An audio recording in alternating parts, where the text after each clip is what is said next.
बिस्मिल्लाहिर्रहमानिर्रहीम। अस्सलाम वालेकुम नाज़रीन, मैं हूं मोहम्मद अलियान और आप देख रहे हैं प्रोग्राम सवाल इतना है। आपको प्रोग्राम में खुशामदीद कहते हैं। नाज़रीन, पाकिस्तान में आज जो एक बहुत ही बड़ी तौर पर जो है हाइप क्रिएट की गई है और वो है कि मोहसिन बेग साहब की गिरफ़्तारी।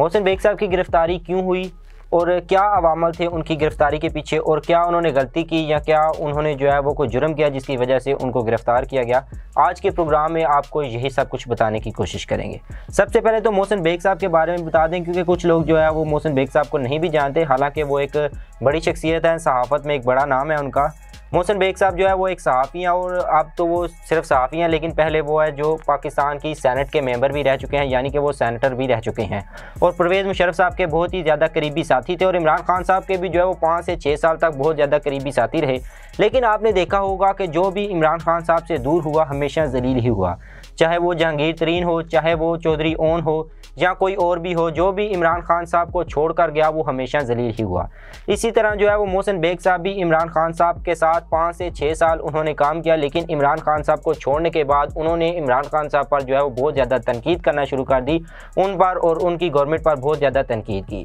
जो इमरान खान साहब गवर्नमेंट के स्पोक्स पर्सन हैं, उनके मुताबिक जो है वो मोहसिन बेग साहब ने PTI को इसलिए छोड़ा या इमरान खान साहब से इसलिए दूरी इख्तियार की क्योंकि वो 2 मुतालिबात लेकर PM साहब के पास गए और कहा कि इन पर अमल होना चाहिए। तो क्योंकि आप जानते हैं कि PM साहब इस तरह किसी की डिक्टेशन पर अमल नहीं करते और ना ही किसी की डिक्टेशन पर काम करने का हुक्म देते हैं। PM साहब चाहते हैं कि हर काम जो है वो मेरिट पर हो। जो 2 मुतालिबात वो PM साहब के पास लेके गए, उनमें से एक तो ये था कि जो पाक रूस गैस पाइपलाइन का मंसूबा है उसका जो ठेका है वो किसी अपनी मनपसंद कंपनी को दिलवाना चाहते थे, जिस पर PM साहब नहीं माने और साफ साफ जो है वो मोहसिन बेग साहब को इनकार कर दिया। और दूसरी तरफ अगर हम देखें, जो दूसरा जो है वो मुतालबा लेकर PM साहब के पास गए थे और वो ये था कि मीडिया को अरबों रुपए जो है वो देकर मीडिया को ख़रीद लिया जाए ताकि मीडिया PTI के ख़िलाफ़ बात ना करे और ना ही जो है आजकल जिस तरह आप देखते हैं कि मीडिया पाकिस्तान तहरीके इंसाफ को जो है वो सामने इस तरह उस पर तनकीद करता है कि जिस तरह पिछली हुकूमतों पर मीडिया ने कभी तनकीद नहीं की, क्योंकि PMLN जो है वो अरबों रुपए मीडिया पर लगाती थी और तब जाकर मीडिया जो है वो उनका मुकम्मल तौर पर साथ देता था और जो गलत काम भी जो है PMLN की हुकूमत करती थी उसको जो है वो मीडिया मंजर आम पर नहीं लाता था। लेकिन PTI हुकूमत जितने भी अच्छे काम किए, क्योंकि PTI हुकूमत कोई ऐड नहीं चलवाती, कोई किसी किस्म का इस तरह का काम नहीं करती, जिसकी वजह से जो मीडिया को भी है PTI हुकूमत पर जो है वो हमेशा तनकीद करती रहती है, क्योंकि मीडिया को जो है वो एड्स नहीं मिलते हुकूमत से उस तरह के जिस तरह के वो जो है वो हुकूमत से उम्मीद करते हैं। तो एक तो ये भी आपको बात बताते चलें कि एक ऑनलाइन एजेंसी की जो है वो खुद भी मोहसिन बेग साहब जो है वो ओनर हैं और इसलिए यानी कि उनका ताल्लुक भी जो है वो मीडिया से है और वो खुद भी चाहते थे कि उनको भी कुछ फ़ायदा हो और वो जो है इससे फ़ायदा उठा सकें। इस वजह से जो है वो पाकिस्तान तहरीक इंसाफ के चेयरमैन और पाकिस्तान के वज़ीर-ए-आज़म इमरान खान साहब के सामने मुतालबा लेकर गए, जिसका साफ साफ PM साहब ने इनकार कर दिया। तो उन्होंने PTI को छोड़कर जो है वो PTI से दूरी इख्तियार की और दूरी इख्तियार करने के बाद जो है वो उन्होंने पाकिस्तान तहरीक इंसाफ के ख़िलाफ़ जो है वो बातें करनी शुरू कर दी, मीडिया पर आकर उनके ख़िलाफ़ तनकीद करना शुरू कर दी। तो अब जो उनकी गिरफ्तारी अमल में आई है वो किस वजह से आई है वो आपको बताने की कोशिश करते हैं, क्योंकि आप भी जानते होंगे कि PTI हुकूमत जो है वो उन्होंने 10 वज़ीरों को अवार्ड दिए हैं अपनी बेहतरीन कारकर्दगी पर, जिनमें मुराद सईद जो है वज़ीर मवासलात पहले नंबर पर आए हैं। तो गरीदा फारूकी साहब के प्रोग्राम में जो है वो मोहसिन बेग साहब ने कहा कि जो इनकी कारकर्दगी है वो ये नहीं कि वो उन्होंने अपने इदारे को बेहतर किया है और अपनी वजारत में अच्छा काम किया है, बल्कि इनकी कारकर्दगी की असल वजह जो है वो रिहाम खान की किताब में लिखी हुई है।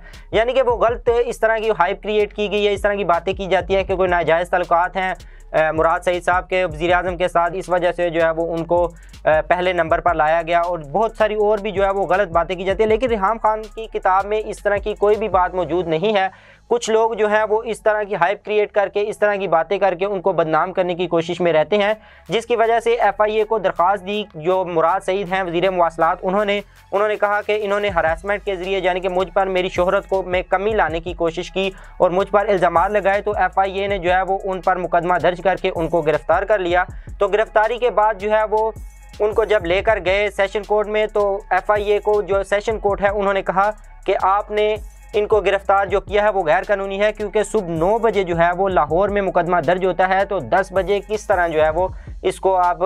गिरफ्तार कर सकते हैं इस्लामाबाद से, उनके घर में से। तो इसका जवाब जो है डायरेक्टर जनरल FIA उन्होंने दिया, जो सेशन कोर्ट को। उन्होंने कहा कि हम पूरे पाकिस्तान में कार्रवाई करने का हक रखते हैं और हम जब चाहें किसी को गिरफ्तार कर सकते हैं जब हमारे पास कोई इस तरह का मुकम्मल तौर पर जो है वो कोई सबूत हो। तो फिर जो है क्योंकि मोहसिन बेग साहब ने FIA अहलकारों पर फायरिंग भी की तो उन्हें इंसदाद दहशतगर्दी की अदालत में पेश किया गया। तो जब अदालत ने उनको जो है वो मुकम्मल तौर पर 3 दिन के लिए जिस्मानी रिमांड पर जो है वो पुलिस के हवाले कर दिया। अब मुकम्मल तौर पर पुलिस उनसे तफ्तीश करेगी कि उन्होंने आखिर ये कानून को हाथ में क्यों लिया, FIA के अहलकारों पर गोली क्यों चलाई और उनमें से FIA का एक अहलकार जो है वो ज़ख्मी भी हो चुका है। दूसरी तरफ जब भी हुकूमत जब एक्शन लेती है तो अपोजिशन का काम है कि हमेशा हुकूमत के रास्ते में जो है वो रोड़े अटकाती रहती है, क्योंकि हुकूमत चाहती है कि वो अच्छे काम करे तो अपोजिशन उसको जो है वो ठीक काम करने नहीं देती। तो शहबाज शरीफ साहब ने कहा है कि कुछ दिनों बाद जो है वो फैटफ का इजलास है, तो फैटफ के इजलास से पहले जो है वो पाकिस्तान में मीडिया पर इस तरह जो है वो मीडिया के किसी पर्सन को इस तरह गिरफ्तार करना और उस पर जो है वो तशद्दुद करना, ये जो है पाकिस्तान का इमेज बदनाम करने की कोशिश है। लेकिन इसका जो है वो फैटफ से कोई ताल्लुक नहीं, ये पाकिस्तान के अंदरूनी मामलात है और अंदरूनी मामलात में फैटफ को नहीं होना चाहिए, फैटफ को इस पर कोई कार्रवाई नहीं करनी चाहिए। और शहबाज शरीफ साहब को भी ये करना चाहिए कि आपकी हुकूमत में ही पाकिस्तान जो है वो फैटफ की ग्रे लिस्ट में गया, कोई PTI की हुकूमत में जो है वो फैटफ की ग्रे लिस्ट में नहीं गया। आपकी पॉलिसियों की वजह से, आपने जो मनी लॉन्ड्रिंग की हुई है उसकी वजह से जो है पाकिस्तान ग्रे लिस्ट में गया, और कोई इमरान खान ने मनी लॉन्ड्रिंग नहीं की कि इसकी वजह से जो पाकिस्तान जो है वो ग्रे लिस्ट में चला गया। और अब तक जो है पाकिस्तान को 4 साल हो चुके हैं फैटफ की ग्रे लिस्ट में और अभी तक पाकिस्तान फैटफ की ग्रे लिस्ट से बाहर नहीं निकल पा रहा। आप लोगों की करप्शन की वजह से ही पाकिस्तान जो है वो फैटफ की ग्रे लिस्ट में गया। और दूसरी तरफ बिलावल भुट्टो जरदारी साहब ने भी हुकूमत पर तनकीद की है, जी ये मीडिया पर हमला है और ये मीडिया की इजहार राय की आवाज़ को दबाने की कोशिश की जा रही है। तो ठीक है, मीडिया के पास इजहार राय का इख्तियार ज़रूरी है और ये उनको होना भी चाहिए, लेकिन ये इख्तियार नहीं होना चाहिए कि कभी जो है वो आप खातून अव्वल के साथ जो है वो उनके बारे में तनकीद करना शुरू कर दें। जमाइमा खान जो पाकिस्तान में थी तो उन पर जो है मुस्लिम लीग नवाज़ ने जो है वो उन पर तनकीद की, जिसकी वजह से इमरान खान साहब को जो है वो जमाइमा खान को डाइवोर्स देना पड़ी। और फिर जो है अब बुशरा बीबी का भी जो है पाकिस्तानी सियासत से कोई ताल्लुक नहीं, सिर्फ यही ताल्लुक है कि वो पाकिस्तान के प्राइम मिनिस्टर की जो है वो बीवी हैं। और इस वजह से पाकिस्तान मुस्लिम लीग नवाज़ की जो नायब सदर है मरियम नवाज़ साहिबा, उनके कहने पर उनके खिलाफ भी ट्रेंड चलाया गया और उनको भी बदनाम करने की कोशिश की गई। हमारी जो सियासी पार्टियां हैं पता नहीं किस रास्ते पर चल पड़ी हैं कि जो उनके मुखालिफ है, चाहे वो सियासत में है या नहीं है, चाहे उसका कोई रिश्तेदार कोई उसका और भी जो है वो सियासत में है, तो उसकी फैमिली को जो है वो आप डिक्टेट करना शुरू कर देती हैं, उसकी फैमिली पर आप तनकीद करना शुरू कर देती हैं। तो पाकिस्तानी सियासत जो है वो बुरे रास्ते की तरफ चल पड़ी है और इस तरह जो है वो पाकिस्तान में हर किसी को बदनाम करने की कोशिश की जा रही है। और कोई किसी को कोई हक नहीं कि वो किसी वजीर, ठीक है आप उसकी कारकर्दगी पर सवाल उठा सकते हैं मोहसिन बेग साहब, लेकिन उसकी ज़ाती ज़िंदगी पर, उसके किरदार पर आपको सवाल उठाने का जो है वो ज़रा बराबर भी हक नहीं है, क्योंकि हर कोई जो है वो अपनी लाइफ के बारे में मुकम्मल इख्तियार रखता है कि जब उस पर जो है वो कोई भी तनकीद करेगा, उसकी ज़ाती ज़िंदगी पर तनकीद करेगा, तो उसके पास ये इख्तियार है कि वो FIA को दरख्वास्त दे और FIA जो है वो उस पर जो है वो कार्रवाई अमल में लाए। आपकी गिरफ्तारी बिल्कुल ठीक हुई है और अभी आपको अदालतों से रिलीफ मिल जाएगा। आपको ये हरगिज़ नहीं करना चाहिए था कि आप जो है वो FIA के अहलकारों पर फायरिंग करते, ये तो खुली जो है वो बदमाशी है। आप एक सहाफ़ी हैं तो सहाफ़ी के पास ये इख्तियार नहीं है कि वो उठे अपना रिवाल्वर उठाए और रिवाल्वर से जो है वो FIA के अहलकार या किसी भी इदारे के अहलकार हो, चाहे कोई आम आदमी भी मुल्क का क्यों ना हो, उस पर भी जो है वो फायरिंग नहीं करनी चाहिए। किसी को ये हक नहीं कि खुद ही जो है वो इंसाफ करना शुरू कर दे, बल्कि इंसाफ के लिए पाकिस्तान में मुकम्मल तौर पर अदालती निज़ाम मौजूद है। आप जाएं अदालत में जाएं, जाकर जी आप कोई पिटीशन दायर करें कि इसने मेरे खिलाफ ये बात की है, इन्होंने मुझे क्यों गिरफ्तार किया है FIA वालों ने। आप अदालत में जाएं, अदालत में जाकर दरख्वास्त दें और अदालत जाने और फिर आप जाने और FIA वाले जाने।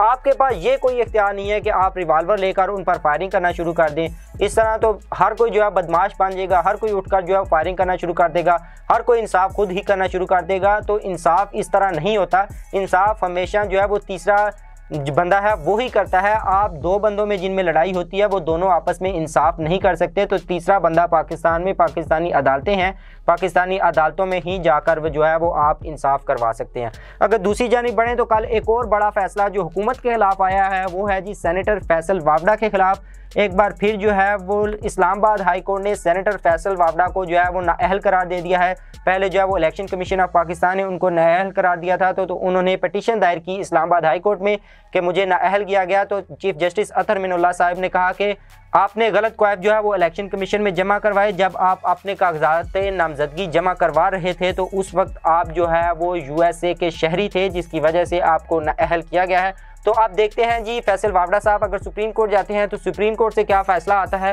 ہو سکتا ہے کہ سپریم کورٹ بھی جو ہے وہ فیصل وابڈا کو تاحیات نااہل ہی قرار دے، تو یہ PTI کے لیے بہت بڑا دھچکا ہے، PTI کی سیاست کو بہت بڑا دھچکا ہے۔ وہی فیصل وابڈا جس نے کراچی میں شہباز شریف صاحب کو ہرایا تھا، لیکن اتنی کارکردگی اچھی نہیں دکھا سکے جتنی ان کو دکھانی چاہیے تھی۔ اور یہاں پر ہم کہتے ہیں کہ PTI کی بھی غلطی ہے کہ جب آپ کو پتہ ہے کہ فیصل وابڈا صاحب کا جو ہے وہ اوپن اینڈ شٹ کیس ہے اور وہ کسی بھی وقت فیصلہ آ سکتا ہے، تو انہوں نے پہلے جو ہے ممبر آف نیشنل اسمبلی تھے، پھر ممبر آف نیشنل اسمبلی سے استعفیٰ دیا تو آپ نے ان کو سینیٹر بنوا دیا، اور اب آپ کی سینٹ کی سیٹ بھی چلی گئی اور ممبر آف نیشنل اسمبلی کی سیٹ بھی چلی گئی، کیونکہ وہی member of national assembly Faisal Vawda جو کہ 2018 کے الیکشن میں پاکستان کی سب سے بڑی شخصیت یعنی شہباز شریف صاحب کو کراچی میں ہرا دیتا ہے، اور اسی سیٹ پر جب دوبارہ الیکشن ہوتا ہے تو وہاں پر جو ہے وہ PTI 5ویں نمبر پر آتی ہے۔ تو کراچی میں پاکستان تحریک انصاف کی کارکردگی اتنی اچھی نہیں ہے۔ پاکستان تحریک انصاف کو سوچنا ہوگا کہ اس طرح نہیں چلے گا، اور آپ نے اپنی ایک سینٹ کی نشست بھی کھو دی جس میں پہلے ہی آپ کے پاس جو ہے وہ میجارٹی نہیں ہے،